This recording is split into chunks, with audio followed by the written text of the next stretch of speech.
What is going on, everybody? It is episode 955 of Pop Culture Crisis. My name is Brett, and I am here once again with my co-host. Would you please introduce yourself? Hello, crisis actors. It's Mary. Very important poll question today. It came up yesterday, and we forgot to ask you. So it's the official referendum on whether video games are a sport. Yes, they will have to let us know if they. Which they're not. They're not. I'm gonna just say it. Mary has decreed that they are not, but you guys can make your voices heard. Are you part of a new generation of individual who sees the skill that goes into professional gaming? Or are you a fuddy-duddy old conservative type who also thinks that us podcasters should go get a real job? I'm the fuddy-duddy old conservative who thinks me and you should go get a job. I will not get a real job. Fair enough. No. Guys, hit the like button on this video and answer the poll, please. Guys, hit the like button on this video. Subscribe to the channel if you're new here and you've not subscribed here yet already. Please and thank you. I want to give you another reminder. I did finish and upload this weekend's episode of the Pop Culture Crisis Weekend Update. It will be out Saturday at 5 p.m. on all of the audio platforms in which you consume your media, Spotify, Amazon Music, Apple Podcasts, all that stuff. So be sure to look out for that one. I got into a bunch of different stuff. And Mary has coffee. Yes, I do. Go to castbrew.com. If you have not done so already, grab yourself a bag of Mary's Ghost Blend, my s'mores flavored coffee. It's really getting chilly out, guys. You're going to need a drink to warm you up. Today was Seriously, better than yesterday. It's painfully cold outside. And there is a discount code for Thanksgiving, by the way, Turkey20 for 20% off. There you go. So what are we getting into today? We got a bunch of stuff to talk about. Well, in a video I did earlier this week, I referenced back this quote from Oscar Isaac, of course, from Star Wars and Marvel fame. He's saying that, maybe he won't work with Marvel or Disney if they don't stop bending to fascists. So we're going to go through that. He gave a whole interview to GQ. Can you give me some context? I'm like the context soy jack right now. Like, I need context. Was he in the sequel trilogy to? He was in one of the anthologies. He was in Andor, and then he was in the sequel trilogy. He was in the whole sequel trilogy? Yeah. Oh wow, I didn't remember him from it. I guess he was a relatively minor character. Yeah. So we've got that. We're going to be getting into it. Also, we're going to talk about Kris Jenner, who had a birthday party, and people are very upset.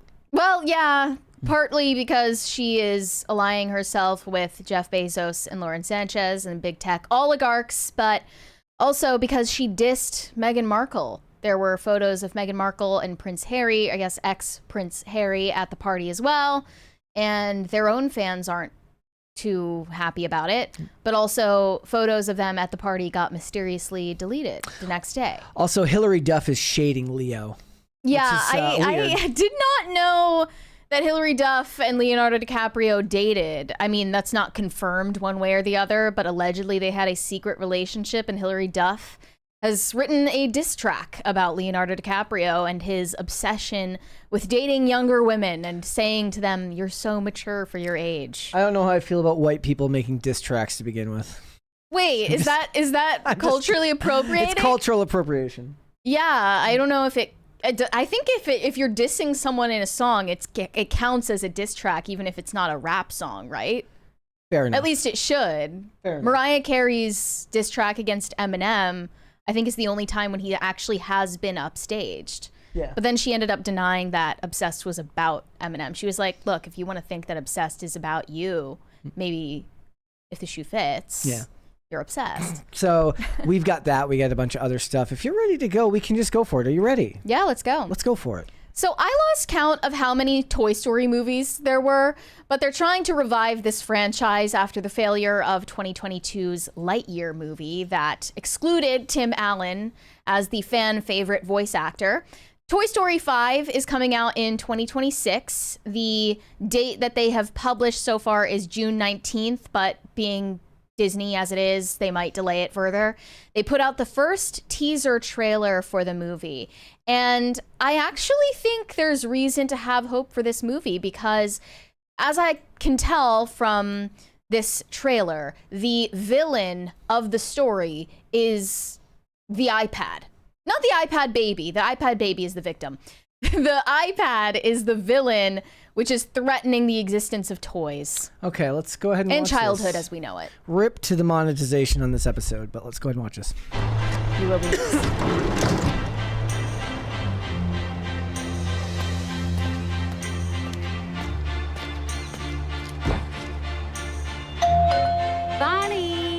a package for you. I was standing, you were there, two worlds collided, and they could never tear us apart. Oh, thank you, thank you, thank you. Hi there, I'm Lilypad. Let's play.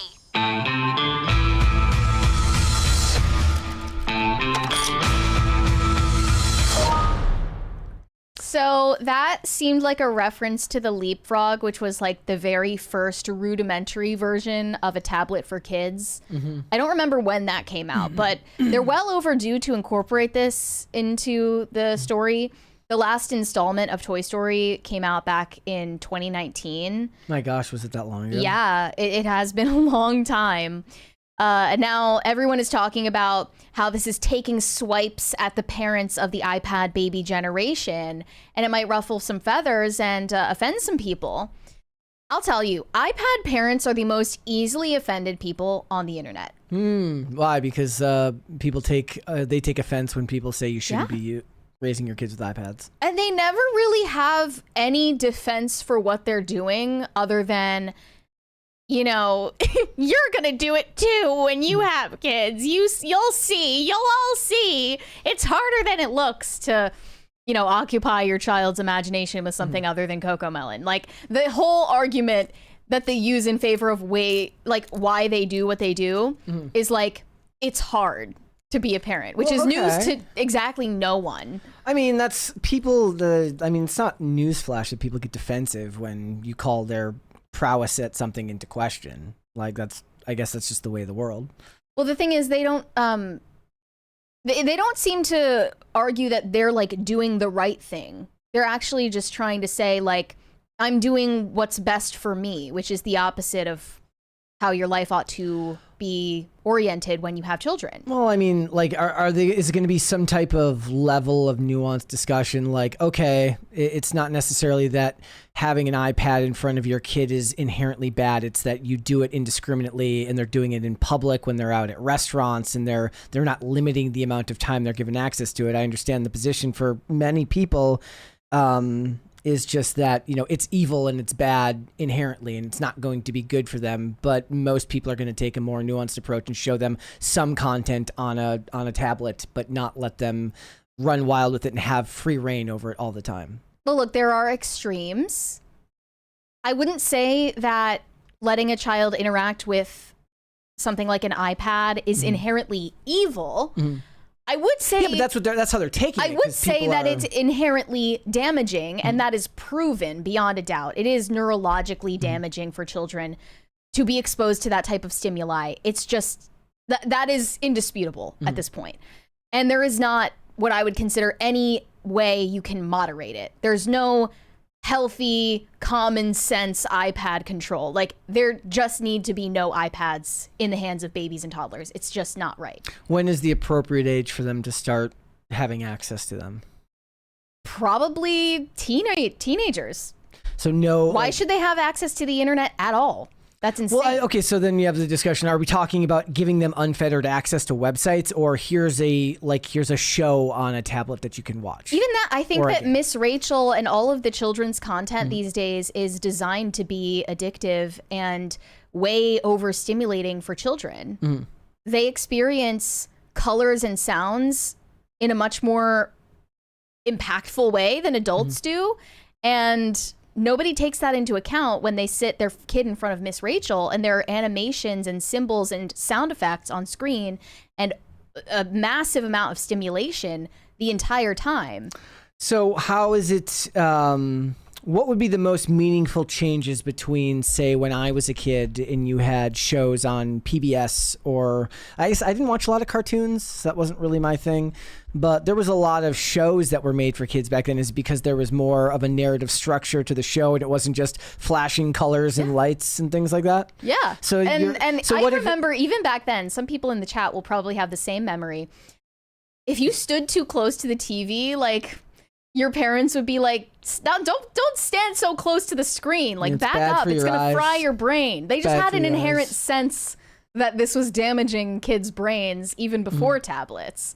Like, you heard that as a kid too, right? Don't stand so close to the television was something we were told. Yeah. Right. Like, everyone heard that as a kid before tablets existed for a reason, because we all just instinctually know that that amount of stimulation is bad for a kid's neurological development.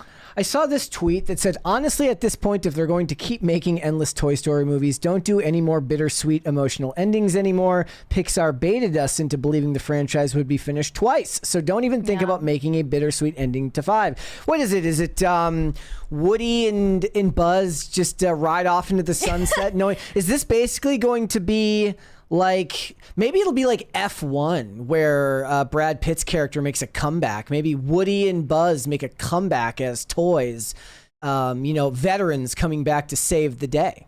That is another huge criticism toward the trailer of Toy Story 5. They're basically saying that this sequel totally makes Toy Story 4 pointless, because at the end of the last Toy Story in 2019, you can see Woody separates from the rest of the toys and goes off to live a new life with Bo Peep, and they're gonna go on a mission to like help lost toys find families. So he's not a part of the crew anymore, but suddenly in Toy Story 5, that ending doesn't mean shit, and they're just gonna ignore it. And people are like, how are they going to write themselves out of this corner? Like, they don't need to. They're just going to ignore it. Yeah, that's what they were saying. The same thing about James Bond. They were like, how are they going to write themselves out of James Bond? Spoiler alert: dying at the end of No Time to Die.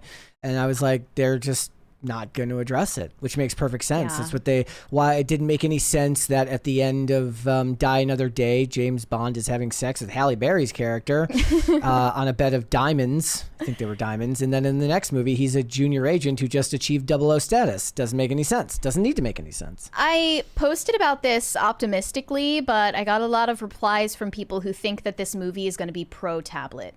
And they think it might even be a plug for a new Disney branded tablet for children. So maybe in this one, if they don't make one, that will be leaving a lot of money on the table. Common sense tablet control. Like, they're going to make one. their own Lily Pad branded tablet as part of the Disney merch line for this franchise. Here were some of the replies. As a parent, I assumed the tablet was the villain, but now I'm wondering. I don't trust modern Disney. And then another one said, I hope the tablet is anti-toy and tries to get actual toys destroyed. And I was worried that maybe this story is going to be about the toys trying to integrate the tablet into their community. And by then, at the end of the movie, they befriend the tablet and they realize they can all get along. Well, and the tablet got there legally, so it won't be a problem. And one parent said, I'm glad the villain of the new Toy Story is a child's tablet. I hope the film conveys how screens eat up a child's hobbies, interests, literacy, and ability to function socially. I hope it provokes millions of parents to think twice before making the iPad a babysitter. We'll do exactly 0 of that to anybody, ever. Do you think that this could alienate a lot of parents who would otherwise take their kids to see this movie? No, I don't think most... Because they're going to feel like attacked by it? No, I don't think most people think about it that seriously. They're going to take their kid to see the movie, but give the kid a tablet in case they get distracted from the movie. I mean, that would be the ultimate, fly in the face of the commentary, if that's what they're saying, is they go to the theater and the kid's just on the tablet because the images of all the characters on screen isn't enough to hold the kid's interest. Yeah. Yeah. That's the fault of the tablet. And I don't care who this offends. iPad parenting is lazy parenting. People who don't parent with tablets are objectively making the correct decision in doing so. It is the more difficult option. I won't deny that, but they're doing the right thing. And they are better parents, objectively. It's never going to be something that's going to sway people that are already doing it, because they're like, I guess the idea is like they didn't ask to be critiqued, unless it's like a video of somebody out in public where it's like somebody posts a video of their kids on the tablet all the time or something, or it's the type of family that's on social media all the time. But you're not going to change the minds of regular people who let their kids use the tablet, because they're going to be like, look, I didn't do anything to you. Look, why are you guys attacking us? No, you are doing something to everybody in society when you raise your children badly. That affects everybody. When you parent your children poorly, that affects the rest of society. It runs the risk of doing so if they don't use moderation and they don't have a way of actually... No such thing as moderation. No such thing as moderation when it comes to handing a baby an iPad. The kid can still turn out all right. They're like, look, this is your judgment on my parenting without knowing what my kid is like. Can they? Because we haven't seen these children turn out into anything yet. They haven't grown up yet. I'm just telling you why they're going to be defensive about this, and it's not going to, like, no minds will be changed about this type of thing, at least in my opinion. Like, it's possible that the next generation may, like you've said before, your generation knowing what technology does and how damaging it could be might do that. But that's not because people told them. That doesn't work. They have to know and have firsthand experience why. Otherwise, it's like showing somebody one of our videos and then being like, this is why you shouldn't do this. They're not going to take the opinions of two people on the internet. They would have to come from their own personal experience. So you have more of a chance of people making those changes to their parenting types down the line. But it's not going to happen to millennial parents, at least not in my opinion. It's my prediction that in the future, the most privileged people in society are the ones whose parents do not expose them to screen time. Well, it's like the CEO something that's sadly totally out of your control as a child. It's like the CEO of Pepsi saying he would never let his kids drink Pepsi. We have a 20 from Pop Culture Junkie. And then there are parents who will wait until the Toy Story movie comes out on streaming and make their kids watch it on a tablet. That's the ultimate irony there, isn't it? Probably true. Probably true. All right, let's move on. We got more to get into. Sabrina Carpenter is reportedly set to star in and produce an upcoming Alice in Wonderland musical movie. It is not at Disney, though many are confused about that. It's at Universal. Disney only owns the IP of the original 1951 animated version of this movie, but the actual story from Lewis Carroll is in public domain, so any studio can take it for grabs. And that's what she's doing. I think it's because everyone has to be a multi-hyphenate now, and she's following in the footsteps of Ariana Grande. She was already an actor, you're though, not right? When she was younger? Yeah, she was a Disney kid. You know, you're not just a pop star. You have to also be an actress, but you also have to be a podcaster, and you also have to be an influencer and a TikToker. You have to be all the things, and then you have to release a memoir about your experiences later on when you reach, you know, the age of like 30, 40, 50. So yeah, she has actually been working on this for a very long time. I didn't know this, but it was back in... It was her. Okay. Back in 2020, The Hollywood Reporter originally published that she was in the works with this Alice in Wonderland musical for Netflix at the time. But then nothing ever came of it, and I guess that it just got lost in the sauce, and they didn't think she was important enough to give her a call back. Now she's important enough. So now she's successful, she's the next big thing, and she's retreading all the territory, going back to all the projects that she never got to complete. I mean, this could just be production hell. A lot of stuff got greenlit in 2020 because of the pandemic that they wanted to bolster content for streaming services. Well, it looks like if it used to be at Netflix, maybe they ultimately turned her down on the project and Universal picked it up recently. But possible. I mean, but it's possible that Universal might have produced it and then somebody else could have bought up the distribution rights. Yeah, we'll have to wait and see. It says Sabrina Carpenter is set to star in and produce an untitled movie musical based on Alice in Wonderland for Universal. Lauren Scafaria, perhaps best known for writing and directing the J-Lo starring crime movie Hustlers, will pen and helm the feature. Mark Platt is the producer who also worked on Wicked. And then they also have Leslie Morgenstein and Elisa Koplovitz-Dutton of Alloy Entertainment behind Gossip Girl and Pretty Little Liars. Wicked is Universal, right? Yes. So they've found their bag. They know what works. Theater kids make art for theater kids. It's going to do well. It's why I said that there was like some quote of like Cynthia Erivo the other day where they were talking about Wicked Part 2 and they were like, it's the gayest place on earth. And everyone's like, why would you market your movie like that? I'm like, that's exactly how they should market this movie. Yeah. The people who are going to go see this movie love that stuff. I saw this tweet that said, this is Wicked for people who also watched Wicked. Which is extremely accurate. Yeah. I just don't know how they're going to pull this off, being that Sabrina Carpenter is, I think, like 27 and age up the character. Playing, I mean, Alice is a child in the original story. They did age her up to 19 in the live action Tim Burton movies in the 2010s. Then they'll do that. That's probably what's going to happen, but it's still unclear and they didn't give any details. Bring back Johnny Depp. At the time, like, Johnny Depp was the Mad Hatter. They had Helena Bonham Carter play the Red Queen in those movies. Mm-hmm. I think they need to get Chappell Roan to play the Red Queen in this iteration. Yeah. If it's a musical, that only makes sense. Yeah, I can't think of a better person in that realm, I guess. Is there like an artist who borders on goth that could do that? I mean, they would have to be significantly older than Sabrina Carpenter.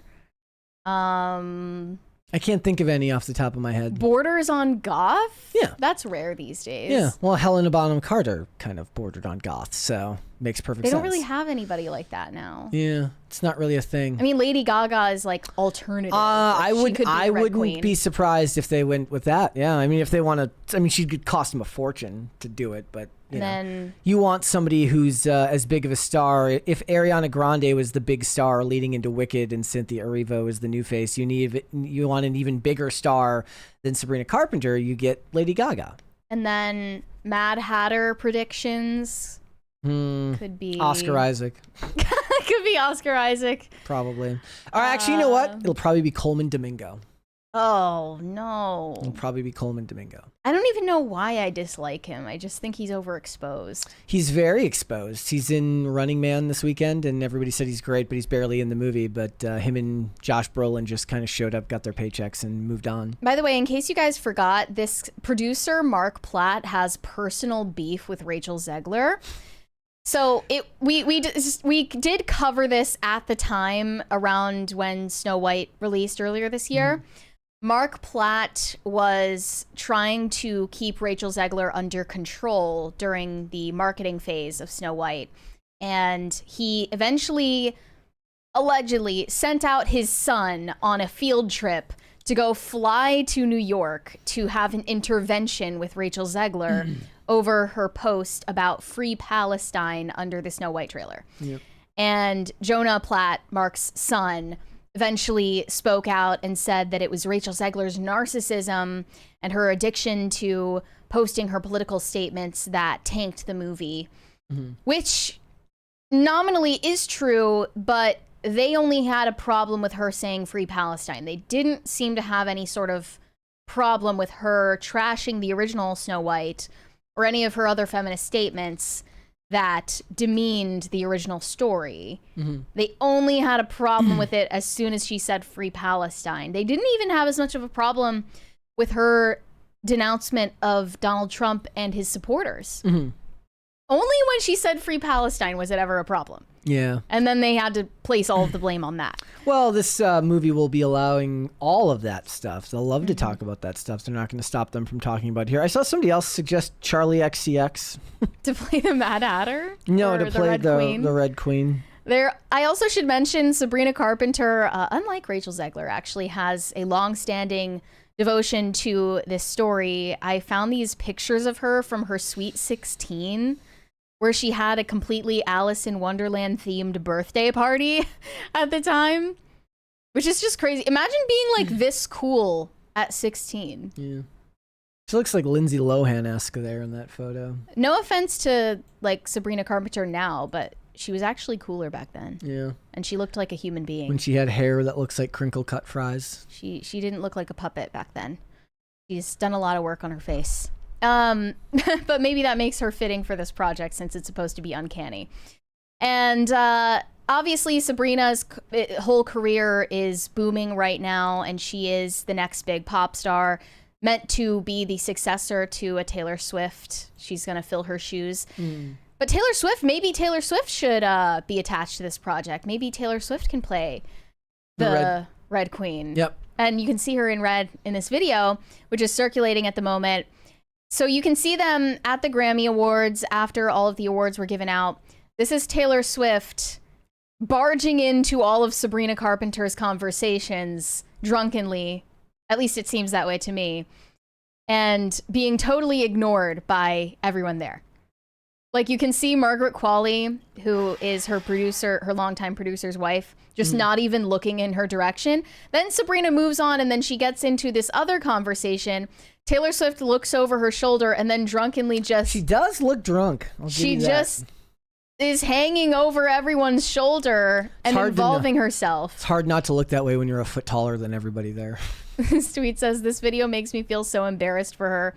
She tries to force herself into all of Sabrina's conversations and ends up being ignored by everyone, yet continues to insist and make everyone uncomfortable. She acts like she's on the Billboard charts, but it's real life. Very little self-awareness on display. It's time to make the Sabrina Carpenter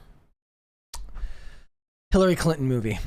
Yeah, this is a loss for the culture if we don't get a Hillary Clinton biopic starring Sabrina Carpenter. It would benefit everybody for her to play a young Hillary Clinton. But then we considered, like, what would happen if she actually did that? Yeah. If they portray Hillary Clinton in an unflattering light in the biopic, bad things could happen to you. You know. Who knows?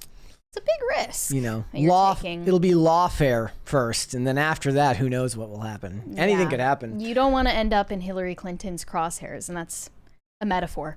Love that picture of her when she's in the apartment, and everyone's like, this is what Hillary Clinton looks like when she sees poor. It's like when she comes into my place and she's like, what is this? And then I said, maybe Sydney Sweeney in the Nancy Pelosi biopic? Yeah. Question mark? I think you know, we could start a whole like corrupt female politician cinematic universe. Yeah. With all of the young versions of those. I don't know who else would be in there besides those two. Those are the heavy hitters, I guess. Well, who's like another? Who would play Janet Reno in a? We got the Christian Bale. Wasn't that a movie about like Dick Cheney? I think so. Back in the early 2010s or something like that. He went through a whole transformation for that role. It was crazy. Chat, let me know who would play Janet Reno and who would play Elizabeth Warren in a movie. I would be interested to know. Let us know down below. Yeah. All right. What would you like to see? Cringe or cute of the day? Let's see the cringe first. Cringe first. Okay. This is just a series of celebrity names getting tragically mispronounced. That's okay. I'm with these people. Who I'm talking to, it's Sabrina Carper.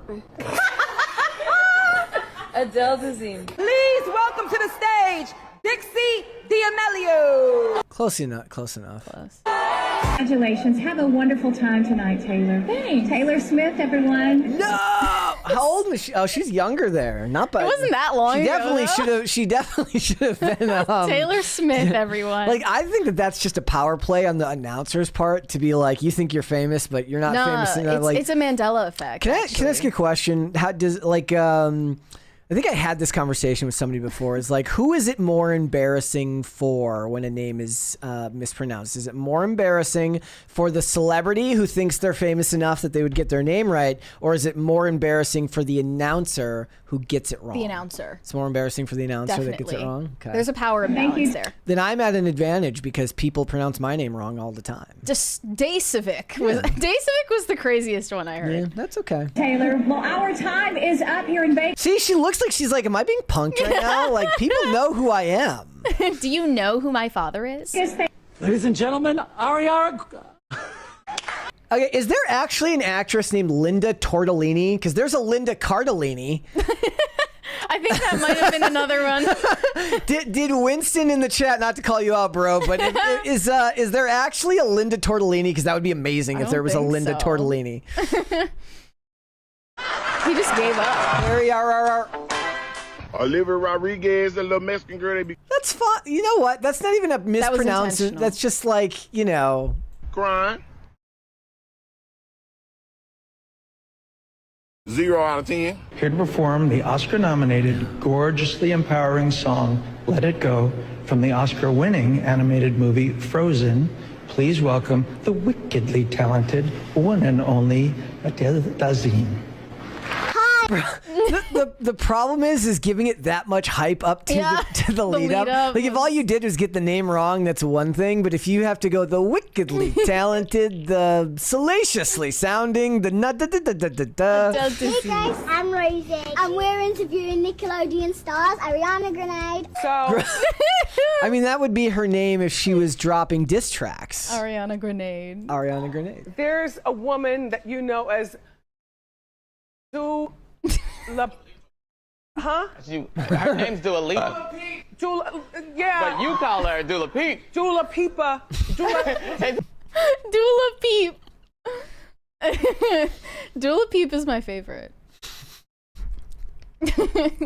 I'm going with Linda Tortellini.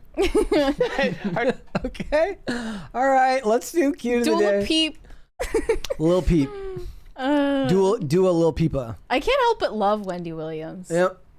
She didn't even try to fix it. My favorite Wendy Williams moment is when she said, like, she was crying and she was like, I would say respect my privacy, but I don't respect anyone's privacy. That's why I get the scoops. You know, that's why we get the good stories.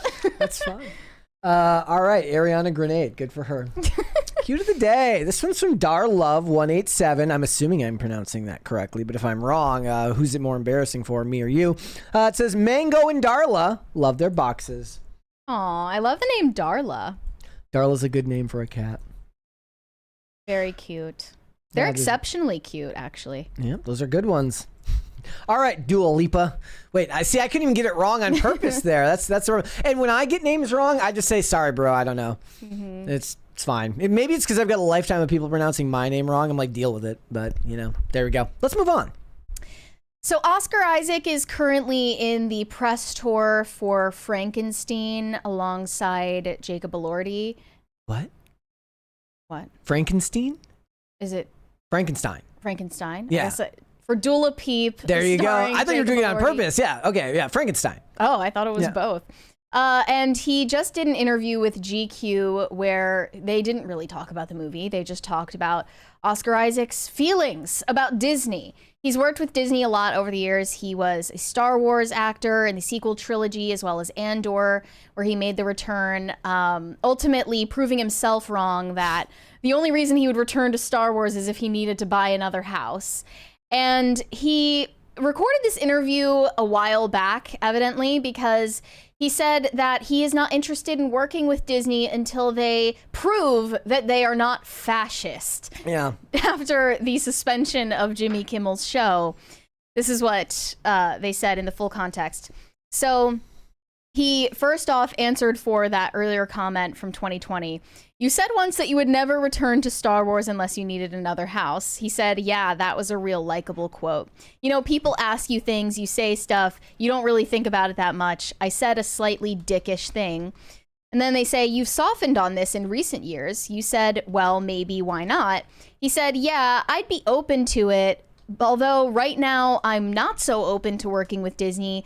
But if they can kind of figure it out and, not succumb to fascism, that would be great. And then they added this editor's note. This interview was conducted 2 days after ABC and Disney suspended production of Jimmy Kimmel Live in response to comments Kimmel made following the death of Charlie Kirk. Kimmel was back on air 4 days after this conversation took place. The sad part is even with the editor's note, it doesn't matter because celebrities, they just complain about fascism all the time. I believe he would have said it now, They too. hem and they haw about fascism all the time, so it didn't even really need an editor's note. Right. It didn't.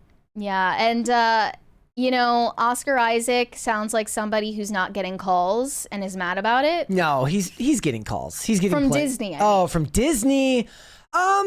This is one of those things. Are they doing Moon Knight, another season of Moon Knight? I don't think he really needs the work from them. Like he's actually worked for both of their main franchises, unless they were going to hire him for Toy Story 5, where he plays the iPad.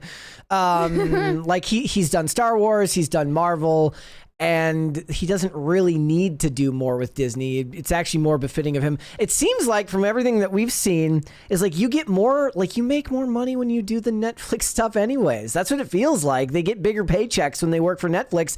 And certainly one of the complaints people have right now is that people who saw Guillermo del Toro's Frankenstein are saying it's one of the most beautiful movies they've seen. And the fact that it's not getting a theater release is a tragedy. And they're very upset with Netflix because they're very committed to this business model that doesn't see, full-scale theater releases for their films. And it's getting lauded and it's getting a lot of praise. Does he really care? He's like, look, we got like 50 Frankenstein movies. I'm going to collect the paycheck and move on. And just so happens I get to work with a legendary director. I think they should have released it in theaters given the success of Nosferatu. I mean, that's so Eggers said recently, he says like he'll never direct a movie made in the modern age. He's like, the idea of filming a cell phone fills me with dread. The idea of filming a car makes me want to die or something like that. I'm like making that part. He said those two things. I don't think he said those two examples. Like he said those two examples, like cell phones and cars. Like he doesn't want anything to do with it. He wants to make movies that are from a different time. We have a 20 from Brian Bledsoe. The definition of sport is an activity involving physical exertion and skill in which an individual or team competes against another or others for entertainment. Since there is physical exertion, albeit minimal, I voted 51% yes. People look, anybody here who has played video games for any length of time, when you're done, those thumbs are hurting, bro. Okay, you put in the effort.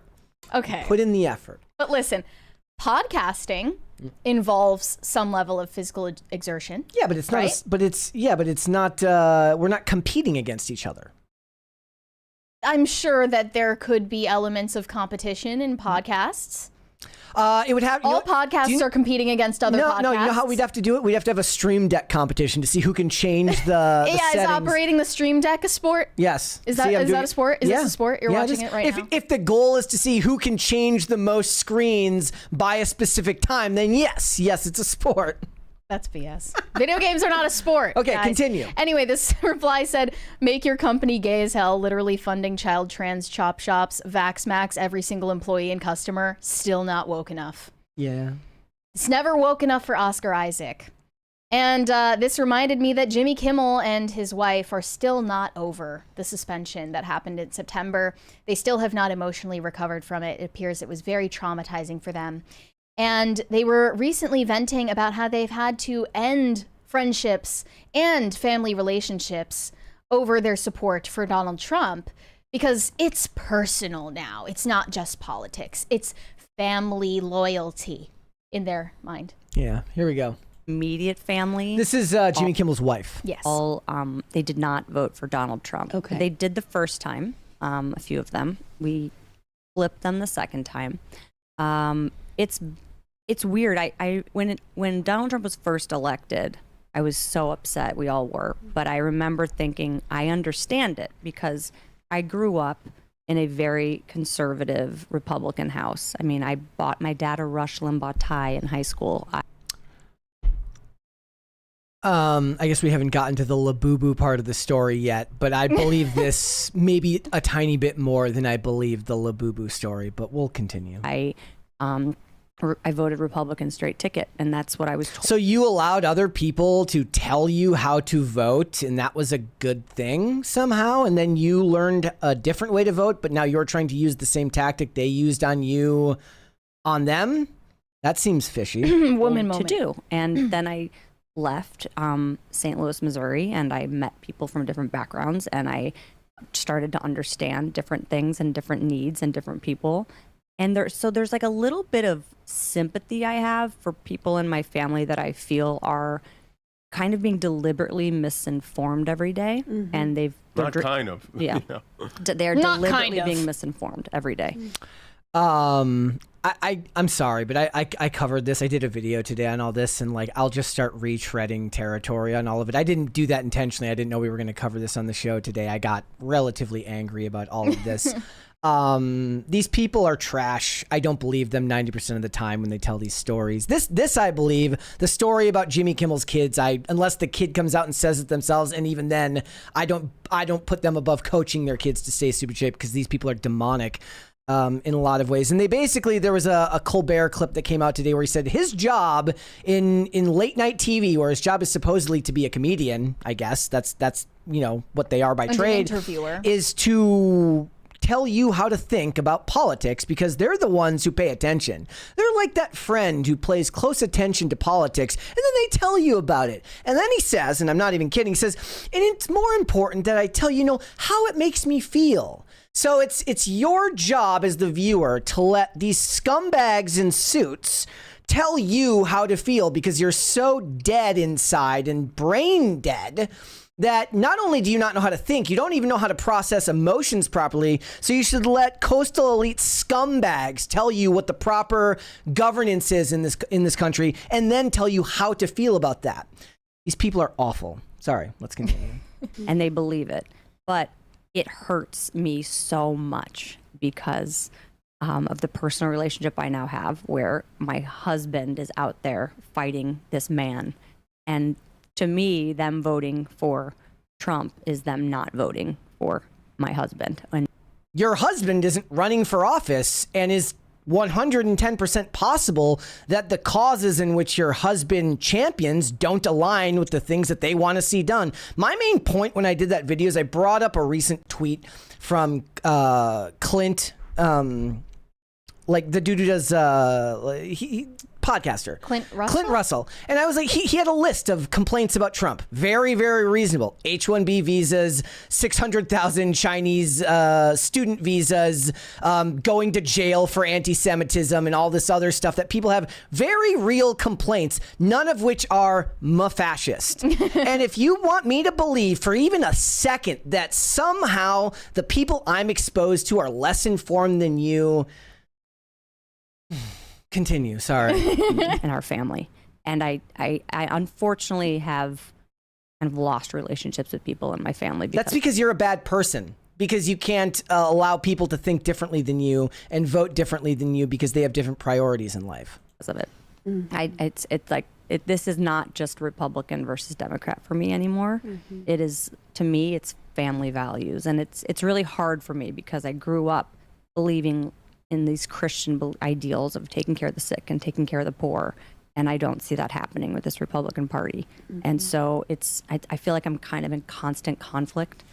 It was the Democrats who weaponized using the lockdown, the government shutdown, to put the pressure on Republicans while they waited for the election to pass so that they could not vote yes on a continuing resolution that was put in under their prior administration. And they waited until after, and now elitist scumbags are saying that was the wrong choice because they want you to suffer. Because they don't care, because they've made their money, because they want to use any level of governmental pressure to get you, the plebs, to do what they want, because they're scumbags. Continue. And I'm angry all the time, which isn't healthy at all. But I personalize everything now. When I see these terrible stories every day, I'm immediately mad at certain aunts, uncles, cousins who put him in power. And it's really hard. And I wish I could deprogram myself in some way, but I get really angry. And I've sent many emails to family right before the election saying, I'm begging you, here's the 10 reasons not to vote for this guy. Please don't. And I either got ignored by 90% of them or got truly insane responses. Okay. Well, there was that one glimmer of self-awareness where she said that she's programmed and needs to deprogram herself in some way because she's obviously emotionally unstable over politics. And, it's funny, she said, I had to lose these relationships, as if they were the ones that cut you off. No, you ended those relationships with your family members over politics. You are at fault for that. And then to name check family values, I don't want to hear it. Yeah. People say it's fair to criticize Erica Kirk because she's now in charge of Turning Point USA. It's one of the largest political organizations on the planet. You're in a position now where you're going to be criticized for the decisions you make as a leader in that organization. Yes, you don't have a right to take over an organization that large and expect to not get at least some pushback. But it's for the ways that you run the organization, not how it came to be. Right. And similarly, you know, this woman is not just being loyal to her husband and admitting that she is emotionally biased because it's her husband. She's Jimmy Kimmel's producer as well. And she's also trying to fashion herself as a public figure on her own. My other point was like, okay, your husband is taking on the president. Why? He's a Hollywood interviewer and comedian. That's not his job unless you're doing what Stephen Colbert said, which is just predictive programming, which is just teaching a bunch of boomers who don't have enough information how to think and feel about a topic because you've given them exactly one side of the argument and then you've presented nothing. I said the number one way you could rebuild any level of credibility, and it sounds crazy, do like one positive thing that Trump has done once every week. Every 2 weeks. Present even like a modicum of fairness to your interpretation of him.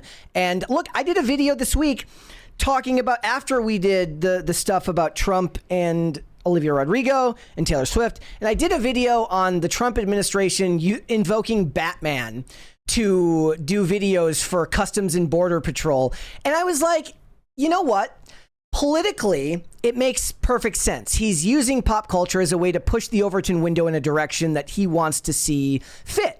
But do I like it inherently? Not necessarily, and I'll tell you why. Because people were like, why is Warner Brothers not saying something about, like, he's using, like, they're like recreating scenes from the Batman. Why aren't they saying anything about it? Well, because Warner Brothers is in the process of possibly being sold to another company. And what will that require? That will require regulatory approval from the Trump administration, theoretically, assuming that it gets done in the time frame in which he's still in office. So he's allowed to do this, and people are positing, without any proof because we can't know for sure, but you can infer that it's possible that Warner Brothers is like, you know what, we're not going to rock the boat because the Trump administration will have something to say about whether we can sell our company the way we want to or not. We have a 20 from St. Miles. According to Brett, if video games are a sport, Sean Connery must have been a super athlete if he could have killed a person with his thumb in the movie The Rock. There you go. I also wanted to add, it's so ironic how last night Jimmy Kimmel gets up on his show and breaks down into tears, which is typical of him. He's a crying puddle of tears all the time, about his lead in his live band dying. Now, that man's death, that's sad. That's a tragedy. However, no one should feel bad for you when you lose someone because you got up on your show and made a mockery of Erica's husband's death and then openly, brazenly lied about it. When they said, when they see in these videos that they're uninformed, I said uninformed through doublespeak, like when you, and I had to pull up the clip while I was watching it, of your weasel words about the MAGA gang claiming that the Charlie Kirk shooter was anything other than one of, you know what I'm saying? Like weasel words, half-truths, bullshit. Yeah, and then performatively offers to give a public apology to Erica Kirk. As long as she comes on the show. She comes on his show to increase his ratings. And then he wants to talk about family values. Oh, also, they told these stories about how his kids were heartbroken over the fact that he had been pulled off the air for 2 days, ignoring the fact that he was told to apologize and make a donation. He made the choice not to. That's his decision. It affected his ability to come back. It didn't matter anyways because they came back a couple of, like half a week later because people were firebombing TV stations. And they said that one of his children said they will sell their Labubu collection to keep the family afloat. And I just said, look, I trust zero of what you say. Maybe that happened. Maybe it didn't. You get zero sympathy from me. She's talking about how she was like indoctrinated by her conservative family in Missouri as a child. Meanwhile, they're relaying this conversation they had with their children about the suspension of Jimmy Kimmel's show. And allegedly their kids sat there and said, did Donald Trump do this? And they said, yes, sweetie. Yes, Donald Trump did this to Daddy. He's trying to hurt our family in the country. He's trying to destroy everything. We're in a fascist dictatorship. And you're not trying to indoctrinate your children? Yeah. Okay. Yeah. All right. Let's go to Super Chats. Shane H. Wilder said, "Happy Wednesday, Brett and Mary. An AI song tops Billboard country charts. Are we cooked? I listened, and it's so generic in both music and lyrics." It is extremely generic. It's like every other, like the end of every sentence is just the most obvious rhyme you've ever heard in your entire life. Well, what is it? I wouldn't even be able. It's in your it's in one ear and out the song? other. It's called here. I'll pull it up here. You said it was called like something about my walk. Called I listened to it today. It says "Walk My Walk." All right. AI generated. It's and it's about walking your walk. I don't want to play it because we'll totally get copyrighted on it again. Let me look up the lyrics. Hold on, let me pull it up here. Who is the artist? It's does it say Breaking Rusts? Breaking Rust, I'm guessing, is the name of it. Okay, let me see if I can find the lyrics. Here, I'm just gonna press play at a middle part in the scene. Well, are we gonna get copyrighted? I'm gonna stop before we get there. Okay. Every scar's a story that I survived. I've been through hell, but I'm still alive. They're like, survive, alive, do it. Been beat down, but I don't stay low. Got mud on my jeans, still ready to go. It's so bad. They say, slow down, boy, don't go too fast, but I ain't never been one to live in the past. There, so yeah. Fast and past. I mean, damn. No, you want to know? But do you want to know why this is a problem? Because there have been artists. Because 2 decades ago, T-Pain rhymed mansion with Wisconsin, and that's how we got to the place we are now. I keep moving forward, never looking back, with a worn-out hat and a 6-string strap. You can kick rocks if you don't like how I talk. I'm gonna keep on talking and walk my walk. Ain't changing my tone, ain't changing my song. I was born this way, been loud too long. You can hate my style, you can roll your eyes, but I ain't slowing down. I was born to rise. So kick them rocks if you don't like how I talk. Yeah, this is someone said, I bet the guy singing has 6 messed up fingers. So he said AI is going to sue you. No, the record label that had this thing created that somehow got it onto a radio station will sue us. I felt this right in the computer. In the past few months, at least 6 AI or AI-assisted artists have debuted on various Billboard rankings. That figure could be higher as it's become increasingly difficult to tell who or what is powered by AI. That's tough talk from an algorithm. Yeah. Breaking Rust is an AI band that appeared on the internet in the middle of October, based on its presence on Instagram, topped the chart last week with a song called Walk My Walk. Looking at Breaking Rust's social media pages, and you'll find nothing to indicate there's an actual human involved in the music-making portion of the band's songs. Just a chisel-jawed, clearly AI-generated cowboy and video clips featuring folksy people doing folksy things or slow walking away from the camera. To say the various songs are similar would be an understatement. I think that Timbaland owns it.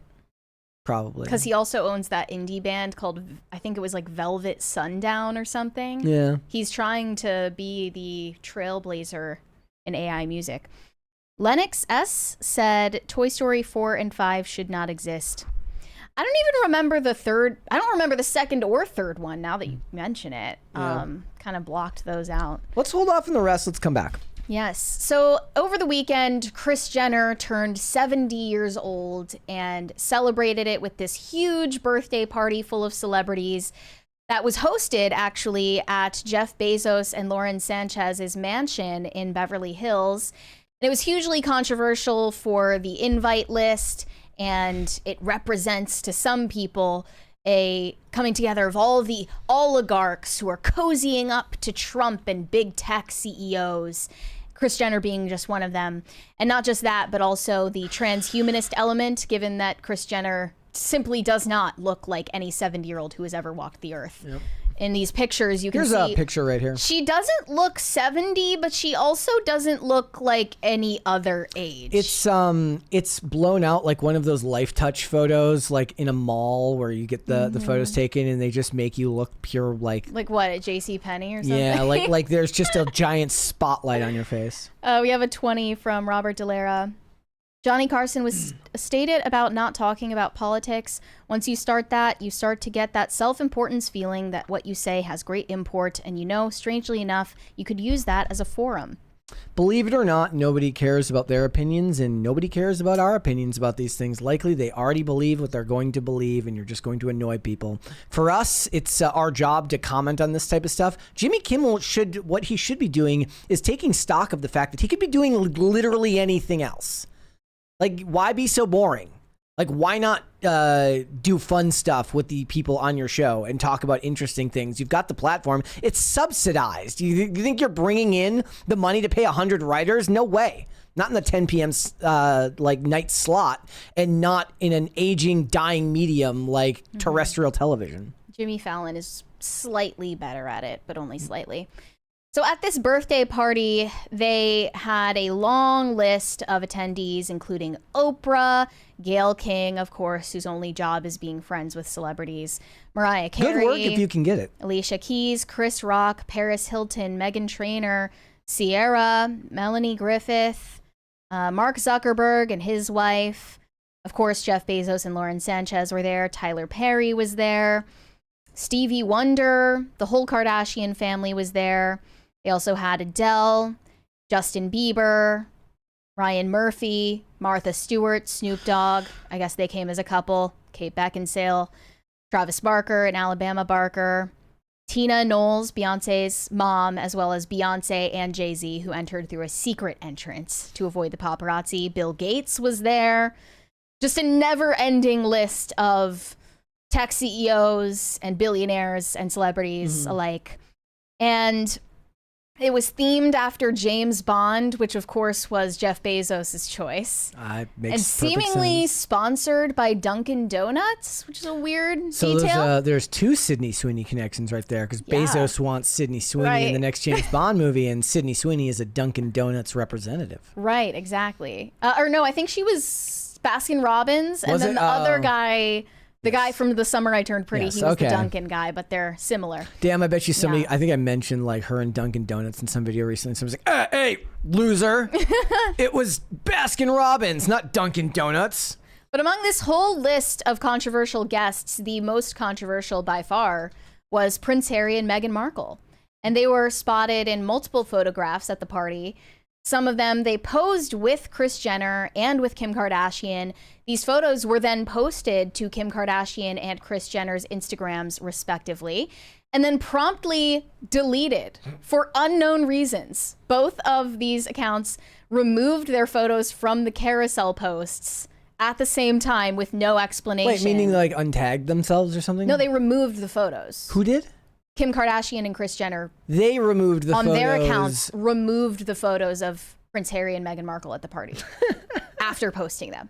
And then, of course, the internet remembers that these photos were out. Here's one of them with Meghan Markle posing next to Kim Kardashian. And they're like, why did you take down the photos? What's going on? Was this a request put in by Meghan Markle herself, or did you not want to be associated with her and it was a social media manager that had you in the photo? Yeah. Like, what's going on there? There has still been no comment from Kris Jenner or Kim Kardashian as to why they made this decision. But now there are reports coming out that Meghan Markle was essentially attending for networking reasons. That makes sense. Thank you, guys. She could be the new Gayle Kim. This isn't really a party. Gayle King. It wasn't really a party. It was a work event for everybody there. And you can even see in one of the photos, Meghan Markle is embracing with Reed Hastings, the former CEO and co-founder of Netflix, because she has her ongoing deal with Netflix, the First Look deal her and Harry have. And a source said that Meghan was definitely in networking mode, schmoozing with a lot of power players. And she was basically there for a very short period of time and ducked out with Prince Harry as the night went on. But this is an ongoing problem for this couple. The more they try to distance themselves from the royal family, the less Hollywood wants to have anything to do with them. Yeah. When they thought that disowning the royal family would be their ticket into Hollywood. It's It's a bit of a paradox. It doesn't make any sense. No, it doesn't really. But they wanted all of the clout of being affiliated with the royal family, but none of the responsibilities. It might have been controversial that these photos came out on Remembrance Day, which is essentially the UK's Veterans Day They holiday. mentioned that in the comments. Although the party did not take place on Remembrance Day. Well, there's nothing you can do about that. Yeah. And on the other hand, you have Kate Middleton, who, by the way, is still actively battling cancer, fulfilling her royal duties on the other side of the pond. People really like her. With her poppy on her collar, and Meghan Markle just looks like a total social climber. And they have been known to cozy up to celebrities and try to put forth the impression that they're close friends with celebrities, specifically Beyonce and Jay-Z. Like, they wanted to be double date friends with Beyonce and Jay-Z, which led to this infamous clip of Meghan Markle claiming that Beyonce called her on the phone to give her a pep talk. This one here? Yeah. Okay, here we go. Beyonce just texted. Really meant. Shut up. Just checking in. Just checking in, just casual. I still can't believe she knows who I am. Why would you let Go and this call into her. the final cut? Why? No, it's okay. She said she wants me to feel safe and protected. She admires and respects my bravery and vulnerability and thinks I was selected to break generational curse. Okay. Like, does anyone actually believe that Beyonce said that? I mean, even if she did text her, does anybody believe that that was what was said? I admire your bravery and vulnerability. And I hope you break generational trauma. And you were selected to break generational curses.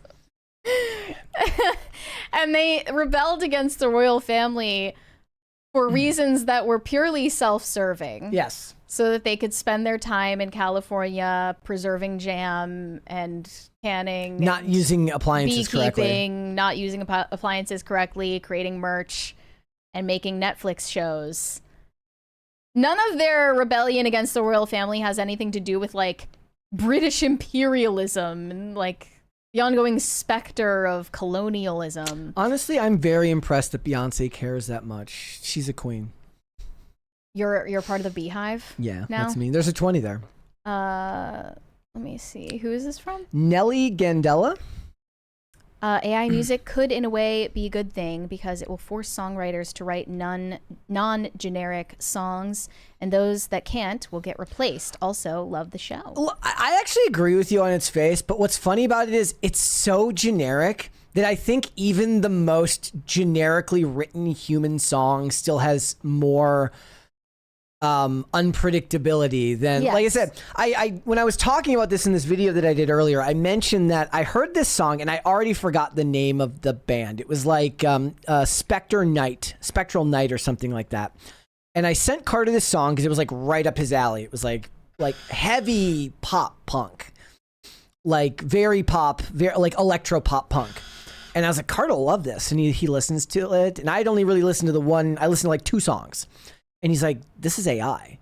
And I'm like, what? No. And then I listened to the whole album, and it's just the same thing over and over again. I was getting my nails done like sometime last month, and, you know, like a lot of men think that like when women get their nails done, it's fun. It's not fun. It's really boring, and nobody is talking, and they just were playing. I don't know why, but usually they play like pop music or like covers of pop music in the nail salon. This time around, they were playing this rock band the entire time. Okay.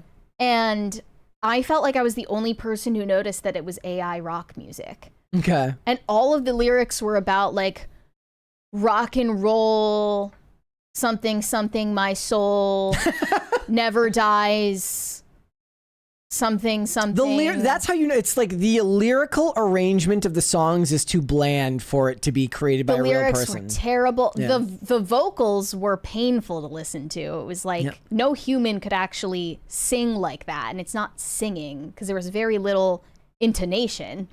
By the way, awful. Beyonce is in the chat and said that hi, she's Beyonce. proud. She said she's proud of me. Beyonce texted. Yeah, I'm so lucky. I hated that moment when Harry said, "Shut up." Shut up. Like, what are you, a 13-year-old girl at a slumber party? Yeah. Shut up. Beyonce just texted. Like, oh my God. I hated that. I just, Meghan Markle she definitely needs to become kind of a heel because she can't win.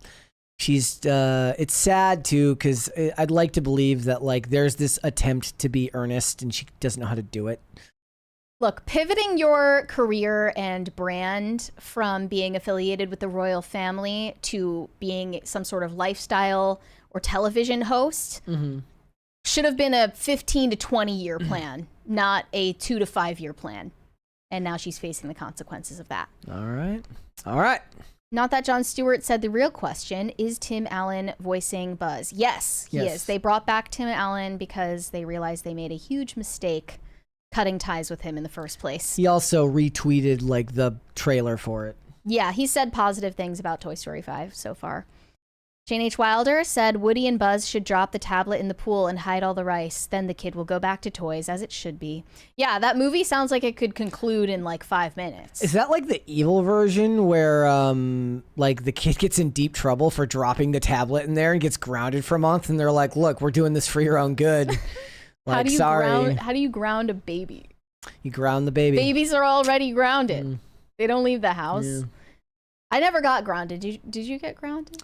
I got grounded a couple of times. Yeah. And the punishment is just that you can't leave the house? Yeah. More often than not, when I was younger, what would happen is I'd be told to sit on the couch and I wasn't allowed to leave until I could explain to my dad what I did wrong and how I would do better, which is not a recipe for sincerity. That's more like a timeout. It's like a timeout. Yeah, I did get grounded, but not very. I was given a lot of, because I didn't get into trouble inherently. I was given a lot of, like, I never had a curfew from what I remember, like, in high school. Like, I would come home very, very late from skating with friends, and then, you know, I'd get home at 2 in the morning and have to go to school at 7 in the morning and then wonder why I'm sleeping through first period, which was sign language, which, if there's ever a class where you can't put your head down in, it's sign language. You have to keep your eyes open. But I didn't get in trouble. And like, cops weren't bringing me home. I was not in trouble with the law, so I was given a lot of leeway because my grades were acceptable and I was not in trouble, so it was fine. I never got grounded because I didn't have a driver's license until I was 18 and a half, so I didn't leave the house on my own. This is like out till 2 a.m. I probably was not supposed to be home at 2 a.m. I was probably supposed to be home by midnight, but my dad was asleep by that point, so what he didn't know didn't hurt him. Yeah. Slavic McGoth, I am not going to read that. Fair enough. Ray Anderson, unless Brett wants to read that. I gotta see it here. How far up? If you would like to, you know. Corey Anderson said Poppy as the queen. Oh yeah, that would be an interesting choice. I would enjoy that. Look, we are reading no pierogi super chats today, guys. That's just going forward. Just wrong. No more pierogi chats. Yeah. It's just off the table. And go see a psychiatrist. You need help. Brian Bledsoe said Rosie O'Donnell as Janet Reno. Do you think that would work as the casting choice? Maybe. I gotta look up. Is Rosie O'Donnell still like working or? She's in Ireland, right? Yeah, I just figured she went off to Ireland and decided to never work again. Brian Bledsoe said Annette Bening as Elizabeth Warren. How do you feel about that as an IMDb? I am now looking at pictures of Janet Reno. My goodness, I don't know if there's any actress that could portray Janet. It's gonna have to be a guy who played Dahmer in the Netflix series. Oh, who was that guy? It's gonna have to be him. Oh, wasn't it the guy from American Horror Story, right? Yeah. What the fuck was his name? Whoever that guy is who should be playing Why Janet. Can't I remember his name now? That guy is going to have to play... Maybe it's the glasses. That guy's going to have to play Janet Reno. No, this is going to drive me crazy if I don't find the answer. They had Ross Lynch play Dahmer in the movie. It was Evan Peters that played him in the Netflix show. All right, let's hold off on the rest and let's come back. Okay, so it's been a while since Hilary Duff has been active in the music game, but she just reintroduced her music career with a new hit single called Mature, and she released the music video for it as well. Here in her Instagram captions, she said, "Mature speaks to my mature self, calling my not so mature self on the phone many years ago, and she's letting her know we landed softly. This was a brief time with a lover that left me with so many questions. It felt like a good place to start."